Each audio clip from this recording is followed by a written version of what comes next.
So I want to paint a very brief picture about Jesus and Joseph, and how does the story of Joseph correlate with the life and the person of Jesus. So I'll give you these passages right here for you to look into. And this is where the whole story lies, in Genesis 37 through 50. And this is the whole story of Joseph. And this is the picture that we get in the Old Testament that gives us a picture of Jesus in the New. And this is exactly how I'm gonna explain it to you, just so you can get a picture of this. And it's just a beautiful way that the Lord has made it for us to see what happened in the Old Testament that connects to what's happening here. And it's almost like this idea of history repeats itself, right? And so in Genesis, from chapters 37 all the way to 50, we see this thing, that there are 12 brothers, right? Just like there are 12 tribes. And Jesus comes of one of those tribes. And what happens is, out of a dream, there is jealousy for the brother. And what the brothers do is this. Again, this is going to be very brief. Is that they basically throw him in a ditch and leave him for dead.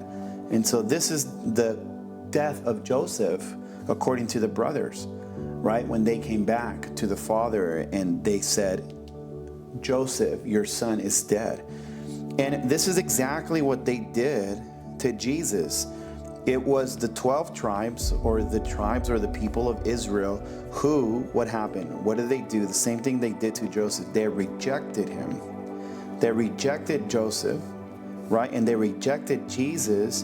And then that rejection got so heavy that it brought us to the cross. It brought us to the cross, and Jesus on the cross. The rejection and the hate that the people of Israel had towards Jesus brought him to the cross. In the same way that the rejection, the jealousy, everything of Joseph made the brothers, brought them to this place of leaving him for dead in a ditch. And what happens to Joseph? He gets picked up by Egypt, by an Egyptian. He gets brought into the kingdom. And Egypt, as you would know, is a picture in the Old Testament, as much as it was a real place, obviously, in the Old Testament. But for picture's sake, it was a picture of the world. In other words, the Gentiles. Anybody who's not Jewish, anybody who's not of those tribes, is Egypt, is the world, is the Gentiles. What happens is that he gets brought in and he gets accepted. He gets accepted to the point where he is what? The second in command. This is the picture again. It's a small picture, but it's the Father and the Son. The Father and then the Son. In that sense, the Son would be, quote unquote, second in command. Not that Jesus is that, but it's just, again, for picture's sake. That's the picture that we get. But he gets accepted by Egypt. In other words, he gets rejected by Israel, gets accepted by the Gentiles, and that picture in itself, the rejection of his own people, and then the acceptance of the Gentiles who are not, quote unquote, his people, does what? In Romans 11, Paul says it's the provoking of jealousy. What is the provoking to jealousy? Is that the Jewish people get provoked, that's the key word, provoked, by the Gentiles.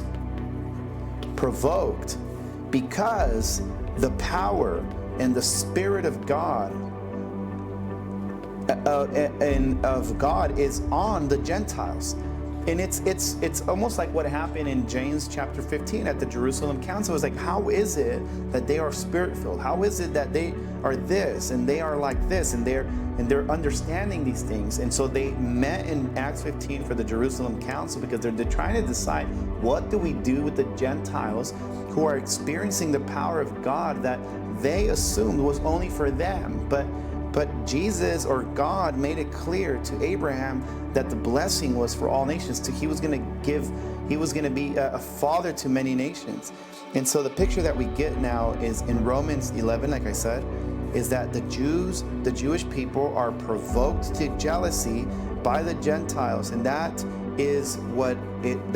what brings them now. So that picture in the book of Genesis, in the life of Joseph, is that the famine, and let's call the famine the lack of the presence and the glory of God in the Jewish people, leads them to Egypt, because Egypt is not experiencing a famine. And so they come to Egypt, and they are asking now, like, would you provide for us? Would you provide for us?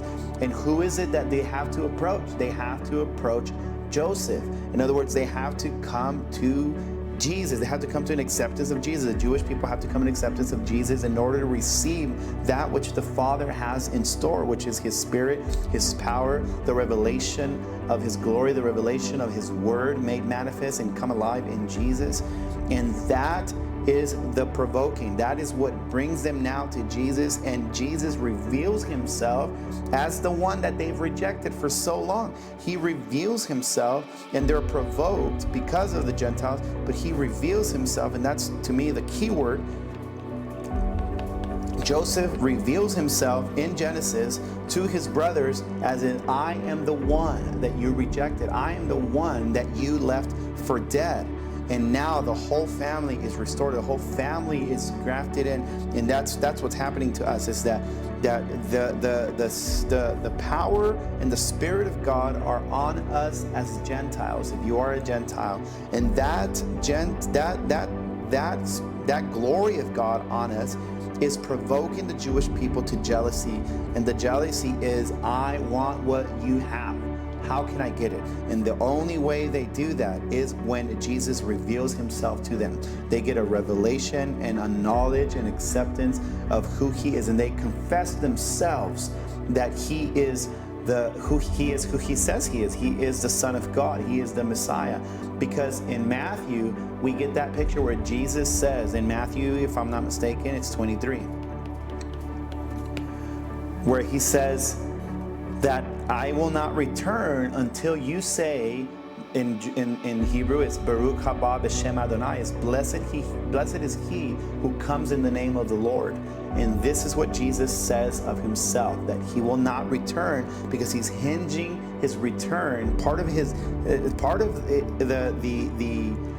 promise of His return is hinged on the fact that the Jewish people will confess with their own tongue, Baruch haba b'shem Adonai, blessed is he who comes in the name of the Lord. But again, that comes because they are provoked to jealousy by the power and the Spirit that are among us, because Jesus is going to continually and more increasingly reveal Himself to them. But the whole point of what I'm saying to you is that from these chapters, we get this picture. Jesus, rejected by His own people, accepted by Gentiles, His quote-unquote not His people, they experience a power and a glory and a presence that the Jewish people don't, or the brothers of Joseph don't, and now they have to come, and now they're asking for help, and He reveals Himself, and He restores them. That's the beauty of all this, is that Jesus is going to restore all things. He's going to make things the way that they were intended to be.